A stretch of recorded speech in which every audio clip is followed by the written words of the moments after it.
अस्सलामुअलैकुम वरहमतुल्लाहि वबरकातुहू। तो डियर स्टूडेंट्स, आज हमारा जो टॉपिक है it is the expression of fringe width.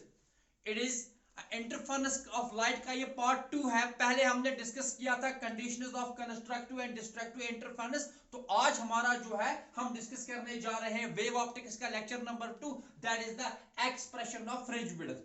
ठीक, तो हमें पता है what are the fringes. Basically जो इंटरफेरेंस में क्या होता है, जहां पे ब्राइट एंड डार्क स्पॉट्स बनते हैं तो उन्हीं को हम कहते हैं bands. Those are also called interference bands और those are also called interference fringes. हमने देखा है कंस्ट्रक्टिव इंटरफेरेंस में क्या बनता है, ब्राइट स्पॉट बनता है, और डिस्ट्रक्टिव इंटरफेरेंस में क्या बनेगा, डार्क स्पॉट बनेगा। तो ब्राइट एंड डार्क बैंड्स बनते हैं। तो there are alternate bright and dark bands on the screen. तो उन्हीं को हम क्या कहते हैं, इंटरफेरेंस फ्रिंजेस। ठीक, तो उन्हीं का हमें देखना है कि उन फ्रिंजेस की विड्थ कितनी होती है। Okay, so that is our question, that is the expression of fringe width and it is very important topic from your wave optics.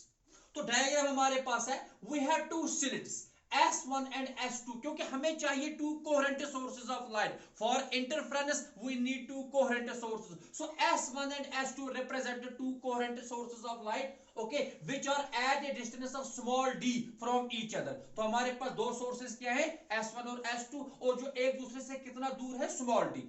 एक स्क्रीन हमने ली है, screen S, which is at a distance capital D from the plane of the silitus। अब ये हमने screen रखी है, यहां पे हमारे सोर्सेज है, तो लाइट आगे ट्रेवल कर रही है।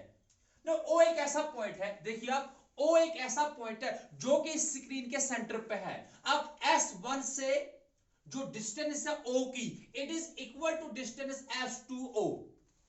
देखिए जो डिस्टेंस है S1O, it is equal to distance S2O। तो लाइट को, जो लाइट ट्रैवल करेगी S1 से और S2 से कहां तक आने में, O तक आने में, उसको तो इक्वल डिस्टेंस ट्रैवल करनी है। So it means that O is equidistant from S1 and S2। So we can write that the path difference जो आएगा, पाथ डिफरेंस, चलिए मैं ऐसे लिखता हूं, path difference, path difference, path difference between S1O and S2O, path difference between S1O and S2O is 0। तो कोई difference ही नहीं है। पाथ डिफरेंस अगर जीरो है तो ये किसकी कंडीशन है, कल हमने देखा था, we have derived the conditions for constructive and destructive interference. So what is the condition for the constructive interference, that the path difference should be integral multiple of lambda, full wavelength. तो n lambda, अगर आप n को zero put करोगे तो delta x क्या आ जाएगा, zero. So this is the condition for the constructive interference. So hence we can say that O पे क्या होगा, देखिए जो लाइट S1 से आ रही है और S2 से आ रही है, उसको इक्वल डिस्टेंस ट्रैवल करनी है, कहां तक पहुंचने में, O तक आने में। सो इसका मतलब है उन दो लाइट वेव्स के बीच में पाथ डिफरेंस क्या होगा, zero. So if path difference is zero and it means that constructive interference will take place at O। तो O पे क्या बन जाएगा, constructive interference. So we can say that O is position of, O is position of, O is position of central maximum। O is position of central maximum, यानी कि O पे क्या बनेगा, O पे ब्राइट बैंड बनेगा, central maximum. अब O के ऊपर और O के नीचे हमें मिलेंगे alternate bright and dark bands. ये तो तय हो गया कि O पे हमारा ब्राइट बैंड होगा। ठीक, क्योंकि O is equidistant from S1 and S2, path difference zero हो गया तो ब्राइट बैंड बन गया। सो O is position of the central maximum. Okay, अब हमने एक पॉइंट लिया P। So let P is a point which is at a distance y from the center O of the screen। या आप लिखोगे let P is a point which is at a distance y from the center O of the screen। ठीक है ना, ये आप note करेंगे पहले, फिर आप नेक्स्ट पॉइंट पे क्या लिखोगे स्टेप में, कि let P is a point which is at a distance y from the center O of the screen। अब देखिए जो O P हमारा पॉइंट है, P वो कितना दूर है, that is at a distance y from the center O of the screen. इसका मतलब है P पे जो लाइट अब ऊपर ट्रेवल करेगी towards the P, S1 से और S2 में उनको अलग अलग डिस्टेंस से ट्रेवल करनी है। S1 लेंथ जो है ये कम है, S2 डिस्टेंस जो है ये ज्यादा है। Obviously जो लाइट वेव्स P पे आएंगी they will not travel the equal distances, so there is some path difference. There is some path difference. तो हम लिखेंगे path difference, path difference, path difference between the waves, path difference between the waves reaching at P,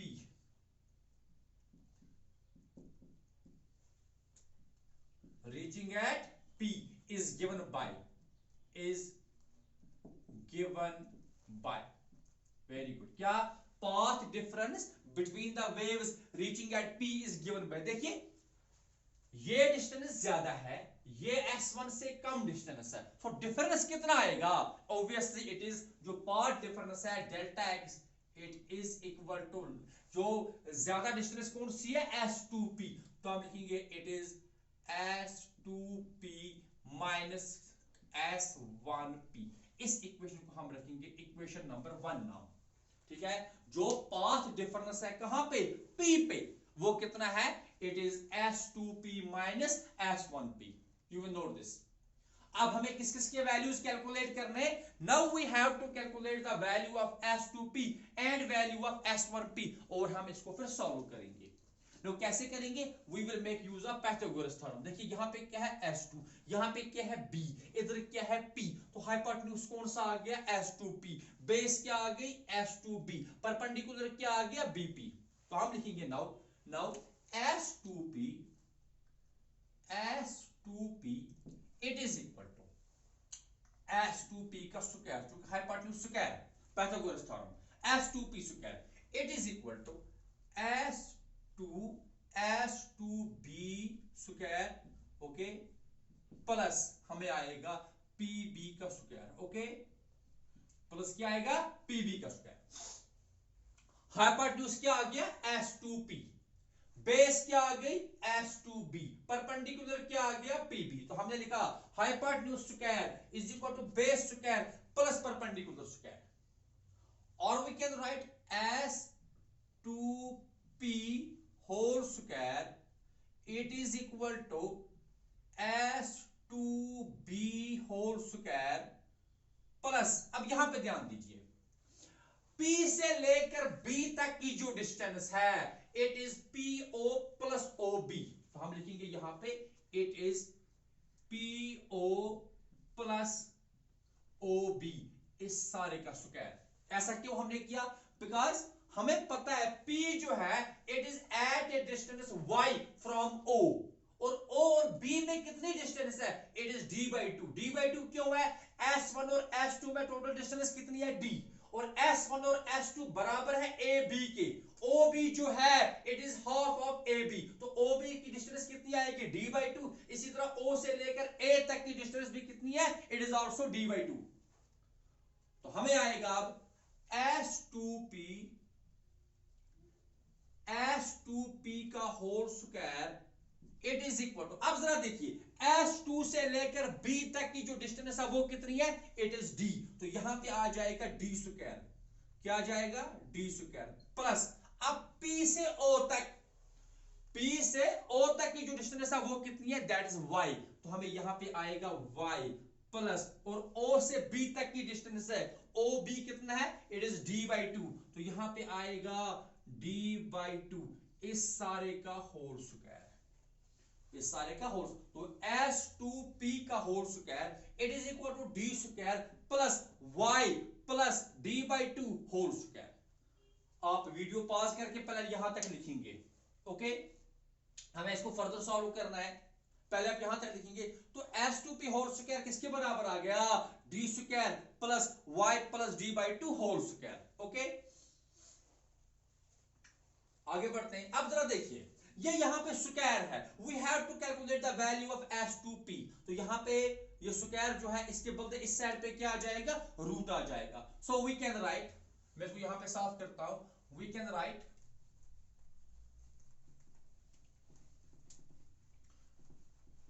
हाँ, तो क्या लिख सकते हैं अब, मैं लिखूंगा यहां पे now now we have S2P। देखिए यहां पे S2P ये बराबर आएगा डी स्क्वायर प्लस यहां पे क्या है y प्लस d/2 इस सारे का होल स्क्वायर और होल रेज टू पावर आ जाएगा 1/2। ठीक, 1/2 का मतलब क्या है, it is under root of, तो इस सारे के ऊपर रूट आ जाएगा और यहां पे क्या रहेगा S2P, it is whole raise to power 1/2। Okay, अब थोड़ा यहां पे आप समझने की कोशिश करना, because we have to use the binomial theorem. तो पहले हम इसको उस फॉर्म में लाते हैं। ठीक, तो देखिए ना ये d जो है ये यहाँ पे d स्क्वायर है ना, अगर हम इसको बाहर ले आएंगे तो basically it is d square within the root, क्योंकि रेज टू पावर 1/2 है। देखिए इसका स्क्वायर है, इसका 1/2 है, अगर हम इसको बाहर ले आएंगे तो ये 2 और ये 2 कैंसिल हो जाएगा, क्योंकि स्क्वायर है तो रूट के बाहर तो ओरिजिनल नंबर आ जाएगा। जैसे अगर आपको अंडर रूट 9 है तो बाहर वो क्या निकलेगा 3, वैसे यहाँ पे d स्क्वायर है, रूट के बाहर आएगा तो d ही आएगा। ठीक है ना, so it is S2P। Okay, so we can write S2P it is equal to, we will take this d square outside, but बाहर क्या रहेगा, खाली ये d, और इसकी जगह ब्रैकेट में क्या रहेगा 1 प्लस, अब यहां पे क्या आएगा y plus d/2 whole square, y plus d/2 whole square, इसको डिवाइड हो जाएगा d स्क्वायर के साथ, होल रेज टू पावर 1/2। ऐसा क्यों हुआ, क्योंकि अगर आप ये जो आपने d निकाला कॉमन, ये आपने बोथ इन दोनों टर्म से निकाला, लेकिन इसके साथ तो d था ही नहीं, तो वो बैलेंस करने के लिए हमें डिवाइड करना पड़ा। बेसिकली ये d स्क्वायर बाहर आया है, तो वो बैलेंस करने के लिए आपको पहले यहां पे क्या करना है, divide by d square, so that अगर आप इसको वापस मल्टीप्लाई करोगे, ये d जब रूट के अंदर आएगा d स्क्वायर यहां पे आएगा और यहां भी मल्टीप्लाई d स्क्वायर से होगा, बट ओरिजिनल नंबर में d स्क्वायर है ही नहीं, तो वो d स्क्वायर और ये d स्क्वायर कैंसिल होकर वापस आपको ओरिजिनल नंबर रहेगा। Okay, now it is of the form 1 plus x, इस सारे को आप x के बराबर रखेंगे, it is of the form 1 plus x whole raised to power n, 1 plus x whole raised to power n। जरा अगर आपको याद होगा बाइनोमियल थ्योरम कई बार आप लोगों ने यूज की होगी, 1 plus x whole raised to power n ये बराबर होता है 1 plus nx, प्लस में इसमें हायर टर्म्स भी आती हैं, इसमें हायर टर्म्स भी आती है, तो आप लिखोगे expanding 1 plus y plus d/2 whole square divided by d square with the help of binomial theorem। तो इस सारे को हम क्या करेंगे, हम इसको एक्सपेंड करेंगे, होल रेज पर 1/2 लेके है ना, ये सारा ये n की फॉर्म में है, ठीक है ना, तो इसको हम क्या करेंगे, we will expand it with the help of binomial theorem and neglecting higher terms, देखिए ये क्या है, बाइनोमियल थ्योरम क्या कहती है, 1 plus x whole raised to power n it is equal to 1 plus nx, plus higher terms आती है वो हम नेग्लेक्ट करते हैं। ठीक है ना, अब जरा देखिए हम ऐसा लिख सकते हैं, तो हमें आएगा, शाबाश, आपको आएगा ऐसे 1 प्लस, शाबाश, 1 plus 1 plus y plus d/2 whole square और डिवाइड वाला d स्क्वायर और रेज्ड पावर 1/2, ये बराबर आएगा, इट इज इक्वल टू, पहला 1 तो ऐसे ही रहता है, प्लस हो जाता है n क्या है यहाँ पे 1/2, तो आएगा 1/2, ऐसे 1/2, फिर x के बदले क्या है, ये वाली टर्म, कौन सी टर्म, y प्लस d/2 का होल स्क्वायर और डिवाइड वाला d स्क्वायर। ठीक, तो आपको ये बनेगा, now it is equal to 1 plus तो यहां पे सिंपली आएगा y प्लस d/2 का होल स्क्वायर और डिवाइड, अब जरा आप इस 2 से मल्टीप्लाई करोगे तो 2 किसको मल्टीप्लाई हो जाएगा, d स्क्वायर को, तो यहां पे आ जाएगा 2d स्क्वायर, यहां पे क्या आ जाएगा 2d स्क्वायर, आप इसको पहले नोट करके रखेंगे। ठीक, तो हमें क्या मिला, हमें मिला 1 plus y plus d by 2 whole square divide by this d square whole raise to power 1 by 2। या आपको आया 1 plus y plus d by 2 whole square और डिवाइड में क्या आया 2d स्क्वायर, क्योंकि आपने इसको एक्सपेंड किया with the help of binomial theorem, with the help of binomial theorem. ठीक ठीक है, तो चलिए हम यहां पे लिखते हैं, तो हमें लिखेंगे तो using this value of 1 plus y plus d by 2 whole square divided by d square whole raised to power 1 by 2 we get तो हमें आएगा, आप इसको नोट करके रखेंगे, हमें आएगा ओके we will get, देखिए देखिए यहां पे हमें क्या था, हमें था S2p, चलिए हम यहां पे लिखेंगे इसको, हाँ देखिए हमें था S2p ये बराबर था d को हमने बाहर रखा था, फिर ब्रैकेट में क्या था 1 plus y plus d by 2 whole square और डिवाइड वाला d square whole raise to power 1 by 2। ये हमारे पास एक्चुअल टर्म थी। अब इसमें हमने इस वाले पार्ट को एक्सपेंड किया with the help of binomial theorem और उसका वैल्यू कितना आया, इस वाले का वैल्यू कितना आया 1 plus y plus d by 2 whole square और डिवाइड में क्या है 2d स्क्वायर, क्योंकि ये 1 by 2 यहां मल्टीप्लाई हो गया, न्यूमरेटर के साथ 1 मल्टीप्लाई होगा, डिनोमिनेटर के साथ 2 मल्टीप्लाई होगा, सिंपली। तो हमें आएगा, हमें ऐसे आएगा, हमें आएगा S2p, देखना आप S2p it is equal to S2p it is equal to, शाबाश, पहले d तो ऐसे रहेगा, हाँ ये d ऐसे ही है, अब ऐसा हो जाएगा, देखना इस वाले पार्ट के बदले हमें क्या लिखना है 1 प्लस, यहां पे यही टर्म रहेगी y plus d by 2 whole square और डिवाइड आ गया 2d square whole raise to power 1 by, sorry आप होल रेज पावर नहीं है क्योंकि हमने उसको एक्सपेंड किया है, ठीक 2d स्क्वायर। प्लीज इसको आप आराम से रोक रोक के वीडियो को चलाएंगे ताकि आपको हर चीज अच्छे से समझ आएगी, ठीक है ना। हमने क्या किया, इस वाले पार्ट को हमने एक्सपेंड किया with the help of binomial theorem. Binomial theorem क्या कहती है 1 plus x whole raise to power n, it is 1 plus n into x, n ये है और x ये वाला पार्ट है। जब आप इस वाले पार्ट को 1 by 2 से मल्टीप्लाई करोगे तो डिनोमिनेटर में 2d स्क्वायर आ जाएगा, न्यूमरेटर में कोई चेंज नहीं है बिकॉज इट इज 1। तो यहां पे देखिए सिंपली, अब वापस इस d से मल्टीप्लाई करेंगे आप लोग तो आपको आएगा S2p it is equal to d into 1 is now d। अब देखिए ऊपर तो कोई रूट है नहीं, इसे simply d into 1 is d plus हो जाएगा यहां पे d into y plus small d by 2 whole square whole divided by 2d का स्क्वायर, ओके। अब ये d और यहां का ये स्क्वायर जो है ये कैंसिल हो जाएगा, ये क्या हो जाएगा, ये कैंसिल हो जाएगा। तो आपको ये क्या मिलेगा S2p का वैल्यू, तो इट इज इक्वल टू पहले ये वाला d प्लस हो जाएगा, यहां का y प्लस हो जाएगा d बाई 2 का होल स्क्वायर और डिवाइड हो जाएगा ये वाला 2d, ठीक। So this is the value of S2p। आप यहां तक पहले लिखेंगे, ओके। तो आपको क्या मिला S2p का value, S2p is equal to d plus y plus small d by 2 whole square divided by 2 times capital D। ये किसका वैल्यू आपको आया, S2 से लेकर p का वैल्यू, ओके।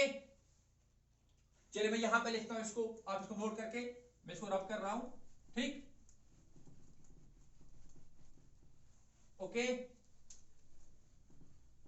देखना हमें आया क्या वैल्यू S2p किसके बराबर आपको आया d plus y plus small d by 2 whole square और डिवाइड आ गया 2 टाइम्स कैपिटल D। तो this is our equation number second. This is our equation number second. तो यह हमने किसका वैल्यू कैलकुलेट किया, S2P का वैल्यू। सिमिलरली अब वो नए से इतनी लेंथ की प्रोसेस नहीं करेंगे, we will write similarly S1P, similarly S1P देखना, similarly S1P is equal to, देखिए अगर आपको S1 से P तक आना है, इसके लिए भी बेस क्या है, यहां से यहां तक वो तो D के ही बराबर है, इसलिए हम यहां पे D ही रखेंगे प्लस, अब यहां पे चेंज आएगी, यहां पे देखना जो ये वाला परपेंडिकुलर था ये P से B तक था, इसमें आया y प्लस d/2, लेकिन अब जो आपको परपेंडिकुलर है it is from P to A क्या आएगा, पूरा y और माइनस हो जाएगा d/2, तो यहां पे आएगा y माइनस d/2 का होल स्क्वायर और डिवाइड में इसमें भी आएगा 2 times capital D। This is our equation number 3। ठीक है, S2P माइनस S1P, आप देखिए S2P का वैल्यू भी हमारे पास आ गया और S1P का वैल्यू भी हमारे पास आ गया। खाली आपको समझना है माइनस क्यों आया, क्योंकि now we have only perpendicular which is equal to PA, और PA किसके बराबर है, PO माइनस AO, वो आएगा y minus d/2। Now using equation 2 and 3 in equation 1 हमारे पास क्या थी, वेरी गुड, कि डेल्टा x बराबर S2P minus S1P, so we will write delta x, very good, तो डेल्टा x किसके बराबर आया, लीजिए S2P का वैल्यू वो कितना है, d plus y plus d/2 whole square और divided by 2 times capital D। ठीक है, फिर माइनस करना है तो यहां पे माइनस लिखेंगे, शाबाश। अब ये सारा d plus y minus d/2 का होल स्क्वायर और डिवाइड में इसमें भी क्या आएगा, 2 टाइम्स कैपिटल D, शाबाश। फर्दर सॉल्व करेंगे, आप पहले यहां तक लिखेंगे, ठीक है, ठीक। अब क्या होगा, ऑब्वियसली इस वाले पार्ट को माइनस से मल्टीप्लाई हो जाएगा, प्लस डी और माइनस डी कैंसिल हो जाएगा, क्योंकि ये बीच में माइनस है, बीच में क्या है माइनस, तो माइनस जब हो जाएगा ये डी और ये डी कैंसिल। ओके, चलिए आप यहां तक लिखिए, हम इसको आगे फर्दर सॉल्व करते हैं। ओके, ठीक, अब देखिए तो आपको आएगा delta x is equal to पहले तो ये वाला d है, इसको ऐसे रखेंगे, d प्लस ये वाला y प्लस d/2 का होल स्क्वायर है ना, और डिवाइड वाला है 2 टाइम्स कैपिटल D, ये ठीक। अब बीच में माइनस हो गया तो आएगा माइनस टाइम्स D, माइनस से मल्टीप्लाई हो जाएगा, इसको भी माइनस से मल्टीप्लाई होगा तो माइनस आएगा y minus d/2 whole square, d/2 whole square और डिवाइड में यहां पे भी क्या है, 2 टाइम्स कैपिटल D। ठीक है ना, ये वाली टर्म थी, फिर बीच में माइनस था तो इसकी वजह से इस सारे को माइनस से मल्टीप्लाई होगा तो आएगा माइनस d, और माइनस आ गया y minus d/2 whole square और divided by 2 times capital D। Okay, आगे बढ़ते हैं, तो अब हम इसको सॉल्व करते हैं, सिंपल, प्लस d और माइनस d जो है, प्लस d और माइनस d कैंसिल हो गया, वहां पे क्या बच गया, y plus d/2 whole square और यहां है y minus d/2 whole square, और दोनों को डिवाइड में क्या है 2d से, तो हम ऐसा कर सकते हैं कि delta x is equal to, इस 2d को कॉमन ही ले लीजिए तो हमें आएगा 1 divided by 2d, 1 divided by 2d, तो ब्रैकेट में फिर हम रखेंगे ऐसे, देखिए y plus d/2 whole square और minus y minus d/2 whole square, ऐसे, ठीक, simple, y plus d/2 whole square, यहां का माइनस हो गया, ये तो कैंसिल हो चुका है, यहां का minus y minus d whole square, और होल हमने कॉमन क्या लिया, यहां का 2d और यहां का 2d हमने कॉमन रखा है, दैट इज 1/2d। अब जरा देखिए, अब ये बिल्कुल एक आसान सी आइडेंटिटी हमारे पास है। आप इसको ऐसे भी सॉल्व कर सकते हो कि a plus B whole square पहले आप सॉल्व करोगे, फिर यहाँ का a minus B whole square solve करोगे, फिर उसको पूरी को माइनस से मल्टीप्लाई करके आप इसको कैलकुलेट करोगे, बट वो थोड़ा सा लेंथी हो जाएगा। इसलिए हम एक आसान सी आइडेंटिटी यूज करेंगे। हमें पता है a plus B whole square minus a minus B whole square जो होता है it is equal to 4ab। ये किसके बराबर होता है? 4ab। a plus B whole square, जरा यहां पे देखिए आप कि अगर आपको कहीं पे ऐसे है a plus B whole square और माइनस बीच में है, फिर है a minus B whole square, ये बराबर होता है 4ab। जरा देखिए ये है ना बीच में प्लस, अगर आप y को a मानोगे, d/2 को b मानोगे, तो ये बनेगा a plus B whole square. बीच में माइनस है और यहां क्या आएगा? a minus B whole square, तो ये किसके बराबर है? 4ab। तो हम सिंपली यही यूज करेंगे। तो आपको आएगा delta x is equal to 1/2d, 1/2d, और यहां पे देखिए 4a के बदले क्या है? y, और b के बदले क्या है? चलिए देखिए मल्टीप्लाई करके इसको d/2 के साथ, ऐसे सिंपली इट इज 4a के बदले क्या आ गया? चलिए इंटू लिखते हैं, 4 इंटू वाई, यानी कि a और b कितना है? d/2, 4ab, 4 into Y into d/2। Okay, अब जरा ये देखिए 2 2 आर 4, वो 4 और ये 4 क्या हो गए? कैंसल, ऐसे बन जाएगा, देखना।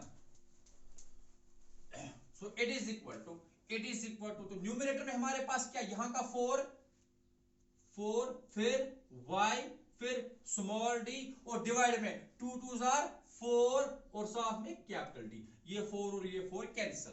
तो आपको डेल्टा x जो हमें मिला, तो डेल्टा x का जो आपको वैल्यू मिला, डेल्टा x का जो वैल्यू मिला, it is y small d और divided by capital D। Please आप इसको नोट करके रखेंगे।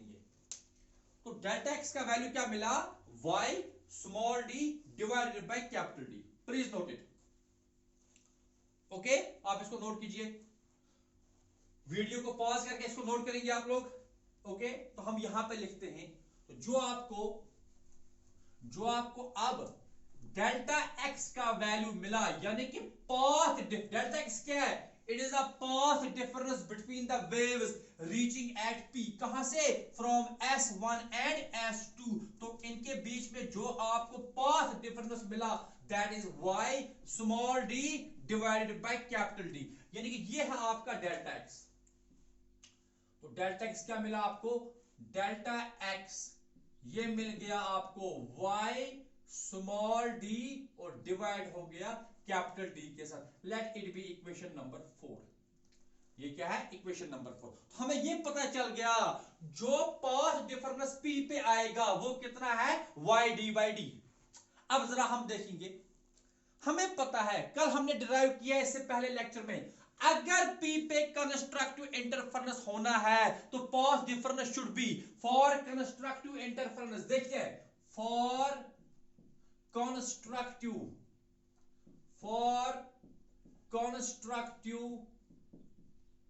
इंटरफेरेंस, क्योंकि मैक्सिमा के लिए कंस्ट्रक्टिव इंटरफेरेंस ही होगा। For constructive interference delta x क्या होना चाहिए? Very good. What is the condition for the constructive interference? It is integral multiple of full wavelength, यानी कि n लैम्बडा।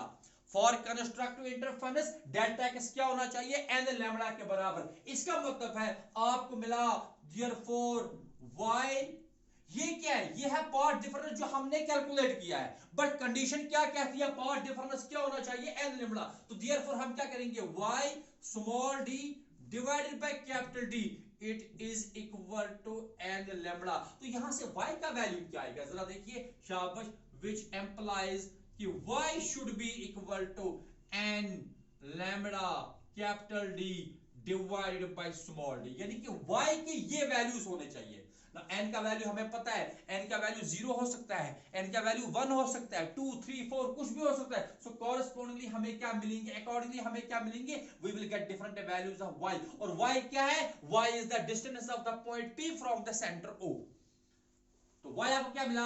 y क्या मिला? n lambda d/d। ये क्या मिला, y क्या मिला आपको, व्हाट इज द y, ना y वो डिस्टेंस है जो होनी चाहिए p की, कहां से, o से, ताकि क्या हो जाए, कंस्ट्रक्टिव इंटरफेरेंस हो जाए, ब्राइट बैंड बने।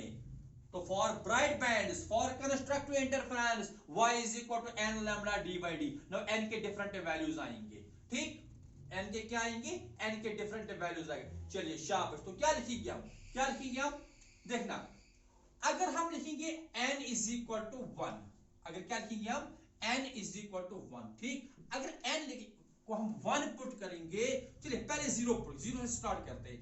अगर हम n को 0 वैल्यू पुट करते तो ऑब्वियसली y क्या मिला आपको, y तो 0 ही मिला ना, n के बदले आपने 0 पुट किया तो यहाँ पे 0 ही बन गया, तो पूरी टर्म क्या बन गई, 0, तो y भी क्या मिला, 0, यानी कि y 0 होने का मतलब क्या है कि वो रिप्रेजेंट करेगा ये वाला पॉइंट o, क्योंकि y क्या है, it is the distance from the centre o, इसका मतलब हमारा पॉइंट ये कहां पे, सबसे पहला जो सेंट्रल मैक्सिमम है वो कौन सी पोजीशन है, जिसके लिए y क्या है, 0 है, यानी कि वो o पे बनेगा, वो तो सीधी सी बात है। अब नंबर सेकंड, अगर हम देखेंगे n इज इक्वल टू 1, अगर हम पुट करते हैं n इज इक्वल टू 1, जब आप n पुट करोगे 1 तो आपको y 1 मिलेगा, देखते ना, n 1 पुट करोगे तो y 1 मिलेगा, वो बराबर होगा n की जगह 1 आ गया, वहां क्या बच गया, लैम्बडा d बाई डी।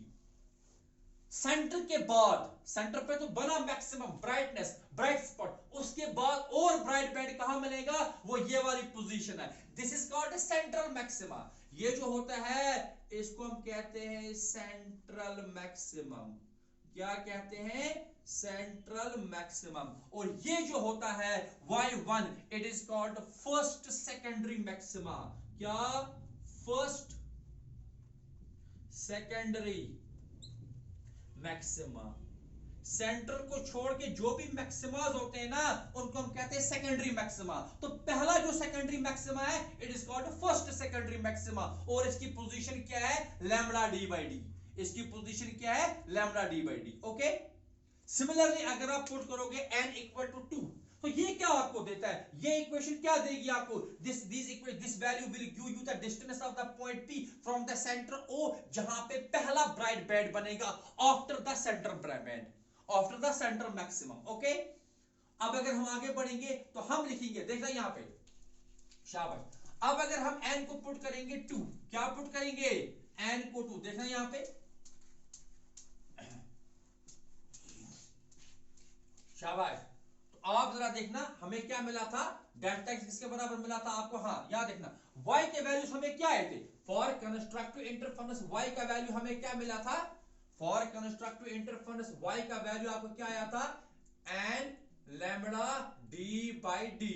तो जब आपने n को 0 पुट किया आपको y 0 मिला, वो तो सेंट्रल मैक्सिमा है। जब आपने n को रखा 1 के बराबर आपको y 1 आ गया, लैम्बडा d बाई डी, या हमें क्या मिला, first secondary maxima, first secondary maxima, ठीक, ये क्या मिला, फर्स्ट सेकेंडरी मैक्सिमा। सिमिलरली अगर हम पुट करते हैं n इक्वल टू 2, जब आप n इक्वल टू 2 पुट करो तो आपको क्या मिलेगा, y2, तो y2 के बदले यहां पे क्या आएगा, 2 लैम्बडा d बाई डी, क्या मिला, 2 लैम्बडा, n के बदले आपने 2 पुट किया है, और ये कौन सी पोजीशन होगी, this will be secondary maxima, secondary maxima, and so on. Similarly आप n को 3 पुट कीजिए तो आपको y3 मिलेगा, यहां पे 3 लैम्बडा d बाई डी आएगा, वो मिल जाएगा third secondary maxima, and so on.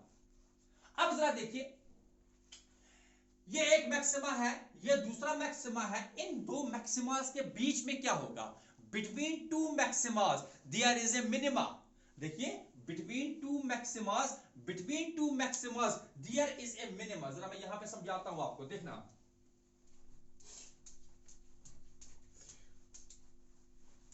Between two maximas there is a minima. देखना, फॉर एग्जांपल ये जो हमारी स्क्रीन है, ऐसे स्क्रीन तो ऐसे है, ये स्क्रीन है, अब ये जो बैंड है यहां से लेकर यहां तक, ये let this is bright band, ठीक है ना, ब्राइट बैंड। अब ब्राइट बैंड, इसके ऊपर क्या होगा, मैंने कहा ना इंटरफेरेंस में क्या होता है, there are alternate bright and dark bands, there are alternate bright and dark bands, यानी कि एक ब्राइट एक डार्क। ये एक ब्राइट था, इसके ऊपर क्या था, डार्क, इसके ऊपर एक और ब्राइट आ जाएगा लाइक दिस। ये सॉरी, ये ब्राइट है, ठीक है ना, ये ब्राइट है, ये क्या है, तो this is the bright band. ये कौन सा बैंड है, this is the bright band, ठीक। यहां पे क्या है, ये ब्राइट बैंड है, इस तरह से, ये क्या है, ये ब्राइट बैंड है। अब इसके ऊपर क्या होगा, एक और डार्क बैंड आ जाएगा like this, and so on and so. अब जरा देखिए, अगर ये Y1 है और ये आपका Y2 है, ये रिप्रेजेंट करता है फर्स्ट ब्राइट बैंड, ये रिप्रेजेंट करता है सेकंड ब्राइट बैंड, यानी कि ये है फर्स्ट सेकेंडरी मैक्सिमा, ये है सेकंड सेकेंडरी मैक्सिमा। इन दो के बीच में क्या है, इन दो के बीच में एक डार्क बैंड आता है, ये वाला D। ये तो ब्राइट बैंड है ना B, ये भी क्या है, ब्राइट बैंड B, और ये वाला क्या है, डार्क बैंड D। अगर आपको कैलकुलेट करनी है विड्थ ऑफ डार्क बैंड, तो आपको क्या करना पड़ेगा, दिस विड्थ माइनस दिस, यानी कि ये जो पोजीशन है, किसकी पोजीशन, Y2 माइनस Y1, इनके बीच में क्या आता है, डार्क बैंड। तो हम लिखेंगे विड्थ ऑफ डार्क बैंड, क्या लिखोगे, विड्थ ऑफ डार्क बैंड, शाबाश। तो विड्थ ऑफ डार्क बैंड जो है, यानी कि बीटा से हम रिप्रेजेंट करेंगे, तो कोई भी दो कंसेक्टिव को आप कंसेक्टिव इनको मैक्सिमा को जो है सब्ट्रैक्ट कीजिए। You can subtract y3 minus y1, you sorry y3 minus y2, you can calculate y2 minus y1, y4 minus y3 consecutive होने चाहिए, ठीक है ना। तो हम लिखेंगे beta is equal to y2 minus y1, beta is equal to y2 minus y, consecutive है ना 2 और 1, आप 3 और 2 भी यूज कर सकते हो। तो वो कितना आएगा, it is equal to 2 lambda d by D, और माइनस हो जाएगा लैम्बडा d बाई डी। तो आंसर कितना आ गया आपको, it is lambda d by D, small d, lambda capital D divided by small d. So this gives us the width of the bright band, यानी कि bright band की width कितनी है, lambda wavelength d, d क्या represent करता है, distance between the screen and the plane of the silitus, और small d क्या represent करता है, distance between the silitus। okay? तो हमने क्या कैलकुलेट किया, हमने from the position of the maximas उनको सब्ट्रैक्ट करके हमें मिला विड्थ ऑफ डार्क बैंड, यानी कि दो कंसेक्टिव मैक्सिमास की पोजीशन को सब्ट्रैक्ट करके आपको डार्क बैंड की विड्थ मिली। आप इसको नोट कीजिए, ओके, आप इसको नोट कीजिए, ठीक। अच्छा, आगे बढ़ते हैं। अब हम लिखेंगे फॉर डिस्ट्रक्टिव इंटरफेरेंस। अभी तक हमने कौन सी कंडीशन यूज की थी, कंस्ट्रक्टिव इंटरफेरेंस। देखिए हमारी कैलकुलेशन के हिसाब से डेल्टा एक्स का वैल्यू क्या आया था, डेल्टा एक्स किसके बराबर आया था हमें, ठीक।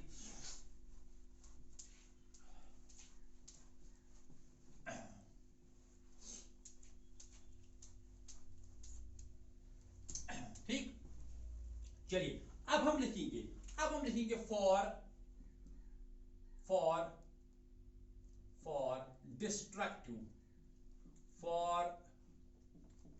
Destructive interference. अच्छा, याद है आपको कल वाला जो हमने करवाया था, condition for destructive interference, very good. Now what is the condition for the destructive interference, destructive interference के लिए जो आपका पाथ डिफरेंस होना चाहिए, it should be equal to odd integral multiple, यानी कि 2n+1, किसका odd integral multiple, half wavelength का, है ना। For destructive interference the path difference between the two waves should be equal to odd integral multiple of half wavelength, ये होना चाहिए। तो इसका मतलब है therefore जो हमें मिला है डेल्टा एक्स, वो क्या था, y small d divided by capital D, ये किसके बराबर आ गया, 2n+1 और साथ में लैम्बडा बाई 2। चलिए y का वैल्यू कैलकुलेट करते हैं यहां से, तो y किसके बराबर आ गया, y बराबर आ गया 2n+1, और यहां पे हो जाएगा lambda capital D divided by 2 times small d। ये वो पोजीशन है जहां पे क्या मिलेंगे हमें, ये वो पोजीशंस हैं corresponding to different values of n, ये वो पोजीशंस हैं जो हमें देंगी position of the dark band, जो हमें क्या देंगी, पोजीशन ऑफ डार्क बैंड, ठीक। अब जरा देखिए यहां पे अगर हम पुट करते हैं n इक्वल टू 0, क्या पुट करते हैं n इक्वल टू 0, जब यहां पे आप n 0 पुट करोगे तो 2n तो खत्म हो गया, वहां पे क्या बच गया लैम्डा d बाई 2d, तो यह आपको मिलेगा y0 it is equal to lambda d divided by 2 times small d। ये वो पोजीशन है जहां पे हमारा पहला डार्क बैंड बनेगा, जहां पे क्या बनेगा हमारा फर्स्ट डार्क बैंड। देखिए अगर सेंट्रल बैंड हमारा यहां पे था, इसके बाद पहला डार्क बैंड कहां बनेगा, वो ये पोजीशन होगी। सिमिलरली अगर हम पुट करेंगे n इक्वल टू 1, इस इक्वेशन में n पुट करेंगे हम 1, जरा n को 1 पुट कीजिए, वेरी गुड, तो 2 1 इज आर 2, 2 प्लस 1 इज 3, तो आपका क्या आ गया, तो y1, उसको y1 रिप्रेजेंट करेंगे, it is equal to 3 lambda capital D divided by 2d। तो this is the position of the second dark band, यानी कि सेकंड मिनिमा। ये फर्स्ट मिनिमा है, ये सेकंड मिनिमा है। ओके, इसी तरह से अगर आप पुट करोगे n इक्वल टू 2, तो 2 2 आर 4, 4 प्लस 1 इज 5, तो आएगा 5 लैम्बडा d बाय 2d, वो आपको पोजीशन देगा किसकी, थर्ड मिनिमा की। ठीक, तो सिमिलरली अगर आपको देखिए ये कौन सी पोजीशन है, ये कौन सी ये देखिए ये है आपका, चलिए हम इनको थोड़ा डैश में रिप्रेजेंट करेंगे, this is y0 dash, this is y1 dash, so that कि डिफरेंशिएट हो जाएगा, सो दिस इज y0 डैश, ये जो है इट इज y1 डैश। अब देखिए between two consecutive dark bands, ये भी है ना डार्क बैंड, ये भी क्या है dark band, between two consecutive dark bands there is a bright band, there is a bright band, between two consecutive dark bands there is a bright band। तो अगर आप इनको सब्ट्रैक्ट करोगे तो हमें क्या मिलेगा, we will get the width of the bright band, हम क्या लेंगे width of dark band। अब आप लिखिए width of dark band,